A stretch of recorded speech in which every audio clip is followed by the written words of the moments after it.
Olá pessoal, Padre Rogério. Vamos lá então para o nosso terceiro encontro do primeiro bloco aí do Querigma, tá bom? Vamos falar hoje sobre o pecado. Pois é, quando passar falando sobre o amor de Deus e hoje vamos falar sobre o pecado. E o texto então que a gente vai refletir aí está em João capítulo 8, versículos do 1 ao 11. João capítulo 8, versículos do 1 ao 11, tá bom? Faça sua leitura depois para a gente poder compreender o encontro de hoje. O pecado. O pecado trata-se de uma falha no compromisso com a vida. Pois é, para que um ato possa ser considerado pecado, necessita ser uma ação deliberada da nossa vontade. É uma atitude consciente, tá bom? Então, para mim poder para haver pecado, eu tenho que saber que aquilo é um pecado, eu vou lá e faço.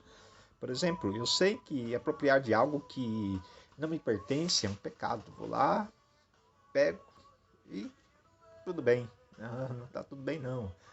Aquilo lá não era meu, não podia ter mexido, não podia ter pego. Então aquilo lá é um furto, um roubo.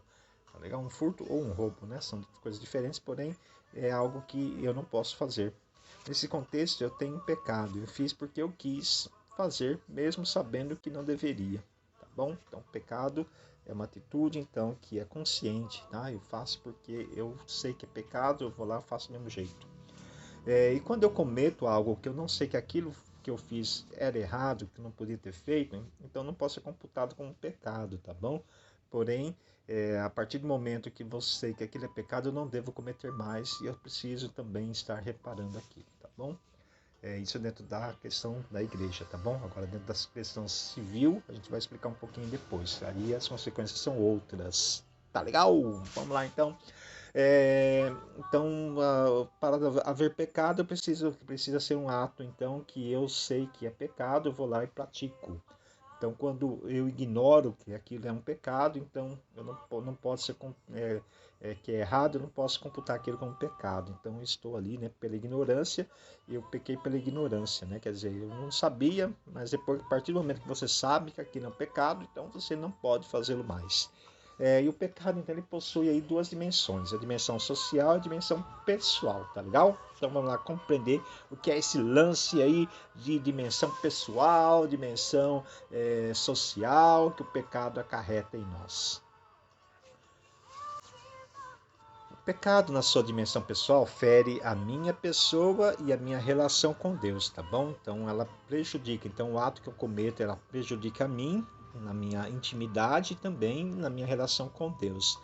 Na dimensão do pecado, na relação, então na dimensão social, ele amplia essa questão do mal, né? A ferida, tá? Então é assim, na dimensão social, o meu ato, o meu pecado prejudica a mim, a minha relação com Deus e a minha relação com o meu próximo.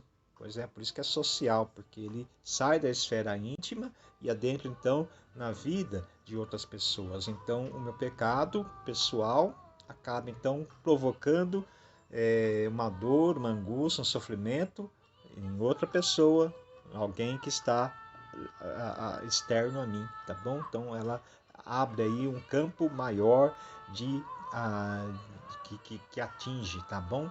Por exemplo, ali, uma corrupção no sistema político. Então, o destino seu presidente, então, cria uma lei, destina, então, uma verba para o hospital e no meio do caminho ali, alguns acabam, né, criando ali um esquema ali de corrupção, que esse dinheiro é desviado, eu fico com um pouco dessa grana, o comerciante fica com outro pouco, o outro deputado fica com aquele outro, por aí vai, né? Então, aí quando chega aquele dinheiro na instituição, no hospital, aquele dinheiro, ele, né, não é mais aquele montante que foi lá, né, assinado no papel lá, ó, 60 milhões para comprar, né, um aparelho de raio-x. Opa, e chega só 30. Então, quer dizer, esse dinheiro, cadê os outros 30? Foi então desviado por superfaturamento, por um ato de corrupção. E aí não consegue comprar o equipamento necessário, tá bom? E aí alguém vai morrer por causa disso, né? Porque não vai identificar ali, vai precisar daquele maquinário para poder então estar ali vendo o que aconteceu com ele, né? Poder então dar um tratamento adequado para a sua enfermidade e, né, a pessoa acaba morrendo por causa disso. Então, tá vendo? Um pecado que era pessoal, uma ganância pessoal, se tornou então um problema muito sério lá adiante, que fez perder a vida de alguém, tá legal? Então a gente tem que tomar muito cuidado com isso. Por isso que a corrupção é um crime, é um pecado muito forte, é um pecado muito grave para a igreja, tá bom? Então o pecado é uma chaga, uma ferida em nosso relacionamento humano e nosso relacionamento com Deus, tá bom? Deus então concede o perdão ao pecador. Ao perdoar o pecador, Deus destrói o pecado e reata a relação com o homem. Então nós, temos aí o pecado e temos o perdão, que é o remédio então contra o pecado, para poder então curar ali o dano que houve, no relacionamento com Deus e com o próximo. O perdão, com o perdão divino, Deus nos ensina que devemos nos perdoar mutuamente, perdoar as ofensas que os semelhantes cometem contra nós. Quando Deus nos perdoa, Deus espera de nós uma conversão, a mudança de vida, ter aí uma vida nova, a mudança de vida, a mudança de comportamento, que Deus quer então que nós não pecamos mais. E é o que Cristo, disse à mulher que cometeu o adultério: olha, vai e não peques mais. Deus não conhece o mal, porque é o sumo bem. O ser humano então é que tem contato com o mal e o praticou. Por isso precisa estar arrependido do mal praticado e ter um propósito de não cometer mais aquele mal. Os efeitos do perdão na vida da humanidade é a satisfação da pessoa que pecou, é a satisfação e a reintegração à vida da comunidade. A comunidade aceita de volta o pecador no seu seio, em seu meio, tá bom? Mas aí então, para haver o perdão, precisa o arrependimento e a prática da mudança de vida, a mudança de atitudes e comportamentos, a conversão. E aí, para a comunidade então te aceitar de volta como alguém redimido, tá bom? Certo? Então a comunidade também ela faz um processo aí de acolhimento da pessoa que pecou, mesmo que aquele pecado não tenha se tornado aí um pecado social, um pecado público, um pecado que escandaliza a vida da comunidade. Então, depois de um tempo, a comunidade acolhe de volta a pessoa e faz então com que ela então se sinta bem, amada, querida por Deus também. Então essa dinâmica para obtermos o perdão de Deus: o arrependimento, a confissão, o propósito de não pecar novamente, a penitência e a reintegração à vida da comunidade, tá bom?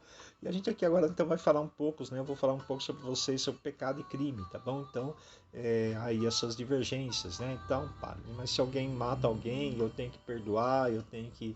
Olha, então vamos lá então, porque aí já fere outro sistema, não é apenas na base moral da igreja, do ensinamento da igreja, mas também a questão da vida em sociedade. Então, como eu cometi um pecado que acabou então interferindo na vida de outros, então eu preciso saber, a dimensão desse pecado, o quanto ele, acabou aí causando os danos que ele causou na vida de alguém, para ver, qual tipo de penitência que a pessoa deve ter diante então daquele mal cometido, tá? Então aí a gente vai então aí entrar agora também na esfera do nosso sistema penal, Então vamos lá então. Há pecados que não são crimes, tá bom? Mas todo pecado, todo crime, aliás, todo crime é pecado. Então, quando eu mato, quando eu roubo, quando eu tiro a vida de alguém, quando eu bato em alguém, quando eu espanco, quando eu cometo alguma espécie de bullying contra alguém, então isso é um crime. E ao mesmo tempo é um pecado para a igreja também, porque eu acabei tendo aí, ferindo outra pessoa, ferindo a mim, ferindo, rompendo ali com uma questão que é importante no relacionamento humano, que é a paz, que é então o bem-estar com os demais, tá? O crime é um ato que irrita uma convenção social descrita no Código de Conduta Social ou Direito Civil, Constituição Federal, etc. Tem penas e sanções como estupro, feminicídio, homicídio, assassinato, roubo, furto, corrupção, tá bom? Então, isso aí são crimes e devem ser punidos, e para depois então serem perdoados pela igreja, tá? O pecado está mais na esfera ética, moral da religião. No entanto, há pecados que são crimes e devem ser tratados no fórum civil e não apenas no religioso, um roubo, uma calúnia, são computados como crimes na sociedade, e não apenas como um pecado que você vai lá, confessa com o padre e está tudo bem. Então, ele difere uma dimensão moral da pessoa e também, no seu particular, numa expressão religiosa e, além de tudo, aí, numa dimensão mais grave, que é, então, a dimensão social. Deve ser julgado, então, por um tribunal, conforme determina a lei civil, para esses casos, tá bom? Então, as pessoas elas precisam passar, então, como o caso de assassinatos, essas coisas, a pessoa, né, o cara lá, um bandido, vem, confessa com o padre, mas o padre não pode, primeiramente, dar o perdão para a pessoa. Ela precisa, então, convencer a pessoa a se entregar à polícia, cumprir a sua pena, pagar pelo erro que ele fez para poder ser perdoado. Senão, o perdão ali pode até dar o perdão, mas ele não vai fazer efeito na pessoa porque ela não fez, né, o ato de se entregar à polícia, tá bom? E pagar ali pelo crime, né, que cometeu, tá? Então, não é assim, né, como a pessoa, Deus é misericordioso, é perdoar e não, a pessoa primeiro ela tem que pagar, né? Ela tem que passar pelo processo ali do arrependimento, o processo da penalização, né? Da penitência dela também perante a sociedade. E ali então ela tem que estar realmente apta, né? Ela tem que estar totalmente arrependida para poder então se colocar, né? Para pagar o seu crime, tá bom? Acredito que eu tenha conseguido aí explicar para vocês, tá? Um abraço, até o próximo encontro. Deus então, né, elimina o nosso pecado com perdão para as nossas faltas. Que Ele quer, né, a vida do ser humano. Ele quer que o ser humano viva e não morra. Então Ele quer que ele se converta para se ter vida. E ai daquele que já é um convertido, mas continua praticando atos ruins. Aí a coisa fica mais séria, tá bom?